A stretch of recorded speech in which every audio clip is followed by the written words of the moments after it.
പരിഷ്കരിച്ച driving licence learners പരീക്ഷ നിങ്ങൾ എഴുതാൻ പോയിട്ടുണ്ടെങ്കിൽ നിങ്ങൾ ഉറപ്പായിട്ടും വട്ടം കറക്കും, ഒരു സംശയമില്ല. അപേക്ഷകർ കൂട്ടത്തോടെ പരാജയപ്പെടുന്നു എന്നാണ് ഇപ്പോൾ പരാതി. പരീക്ഷയിലെ ചോദ്യങ്ങൾ പലതും ഔട്ട് ഓഫ് സിലബസ് ആണെന്നാണ് ആരോപണം. കേന്ദ്രചട്ടം പാലിക്കാതെയുള്ള ചോദ്യങ്ങൾ ഉൾപ്പെടുത്തുന്നുവെന്നും ആക്ഷേപമുണ്ട്.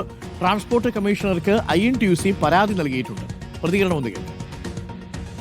ഏത് പരീക്ഷയ്ക്കും മൊത്തം ഒരു ചോദ്യത്തിന് ഇത്ര സെക്കൻഡ് അല്ലെങ്കിൽ ഇത്ര മിനിറ്റ് എന്നൊരു ഉപാധി ഇല്ലല്ലോ. 3 മണിക്കൂർ പരീക്ഷ എഴുതുന്ന ആൾ ആ 3 മണിക്കൂർ കൊണ്ട് അയാൾക്ക് മൊത്തം ഉത്തരവ് എഴുതാം. ഇവിടെ അങ്ങനെയല്ല, 1 സെക്കൻഡിന് 30 സെക്കൻഡിന് ഇതെല്ലാം തീർത്തിരിക്കണം.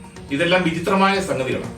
ഇത് കേരളത്തിലെ ആളുകളെ, ഡ്രൈവിംഗ് ലേണേഴ്സ് ടെസ്റ്റിന് വരുന്ന ആളുകളെ മനഃപൂർവ്വം തോപ്പിക്കുക, ഈ മേഖല തകർക്കാൻ അല്ലെങ്കിൽ ഏതെങ്കിലും കുത്തകളെ ഏൽപ്പിച്ചു കൊടുക്കാനുള്ള എന്തോ ഒരു അജണ്ടയുടെ ഭാഗമാണ് ഇതെല്ലാം നിയമവിരുദ്ധമായ കാര്യമാണ്.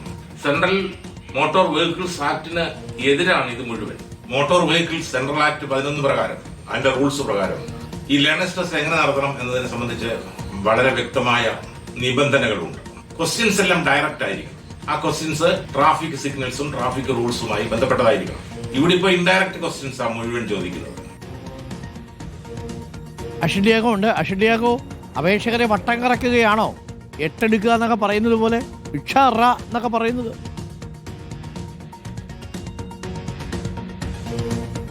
അതും തീർച്ചയായും ഒക്ടോബർ 1-ാം തീയതി മുതലാണ് സംസ്ഥാനത്തെ ഡ്രൈവിംഗ് ലൈസൻസിനുള്ള ലേണേഴ്സ് പരീക്ഷ നടത്തിപ്പിൽ വലിയ മാറ്റങ്ങൾ അത് പരിഷ്കരിക്കുകയും ചെയ്തത്. അന്ന് തന്നെ പറഞ്ഞിരുന്നതാണ് ഇനി മുതൽ കടുകട്ടി ചോദ്യങ്ങളായിരിക്കും എന്നുള്ളത്.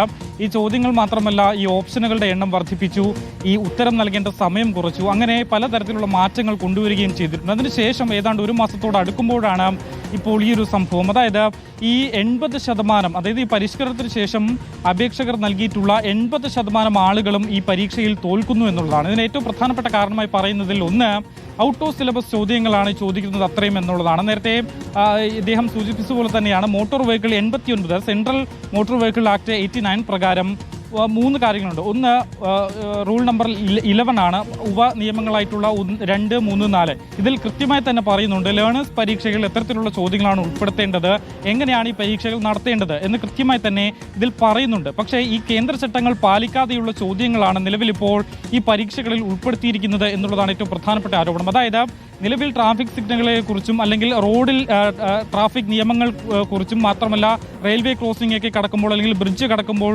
സ്വീകരിക്കേണ്ട സുരക്ഷ എന്തൊക്കെയാണ്, അത്തരത്തിലുള്ള കാര്യങ്ങൾ മാത്രമേ ഈ ചോദ്യങ്ങളിൽ ഉൾപ്പെടുത്താവൂ. ഒരു പൊതുബോധം, ഡ്രൈവിങ്ങിനെ കുറിച്ചുണ്ടാകേണ്ട പൊതുബോധങ്ങൾ മാത്രമായിരിക്കണം ഇതിൽ ഉൾപ്പെടുത്തേണ്ടത്. ഓരോരുത്തരുടെ ശേഷിക്കനുസരിച്ച് അത് ചോദ്യം മനസ്സിലാക്കി അതിന് ഉത്തരം നൽകാനുള്ള സമയം നൽകണം. അങ്ങനെ കൃത്യമായി തന്നെ ഈ ചട്ടങ്ങളിൽ പറഞ്ഞിട്ടുണ്ട്. പക്ഷേ ഇതിന് വിരുദ്ധമായാണ് നിലവിൽ ഇപ്പോൾ സംസ്ഥാനത്ത് ലേണേഴ്സ് പരീക്ഷകൾ നടത്തുന്നത് എന്നുള്ളതാണ് ഇപ്പോൾ ഉയർന്നു വരുന്ന ഏറ്റവും പ്രധാനപ്പെട്ട ആരോപണം. രണ്ടാമത്തേത്, ഓരോ 3 ചോദ്യങ്ങൾ കഴിയുമ്പോഴും ഒരു ക്യാപ്ച വരും. ഈ ക്യാപ്ച തെറ്റിച്ചാൽ പോലും ഇവർക്ക് ലേണേഴ്സ് പരീക്ഷ തോറ്റതായുള്ള നോട്ടിഫിക്കേഷനാണ് വരുന്നത് എന്നുള്ളതാണ് ഏറ്റവും പ്രധാനപ്പെട്ട കാര്യം. അതായത് കുത്തിയിരുന്ന് പഠിച്ച് ആ ചോദ്യങ്ങളുടെ ഉത്തരങ്ങളെല്ലാം കൃത്യമാക്കിയാലും ക്യാപ്ച തെറ്റിയാലും ഇവർക്ക് അപേക്ഷ അവർ തോൽക്കുന്നു എന്നുള്ളതാണ്. ഈ ഒരു സാഹചര്യത്തിലാണ് നിലവിലിപ്പോൾ കുട്ടികൾ അപേക്ഷകർ 80% തോൽക്കുന്ന ഒരു സാഹചര്യത്തിലാണ് ഇപ്പോൾ ട്രാൻസ്പോർട്ട് കമ്മീഷണർക്ക് തന്നെ ഒരു പരാതി ലഭിച്ചിരിക്കുന്നത്. ഈ ഒരു വിഷയത്തിൽ അടിയന്തരമായൊരു ഇടപെടൽ വേണം എന്നുള്ളതാണ് ഇപ്പോൾ INTUC അടക്കമുള്ളവർ ആരോപിക്കുന്നതും അല്ലെങ്കിൽ ആവശ്യപ്പെടുന്നതും. ഈ നേരത്തെ തന്നെ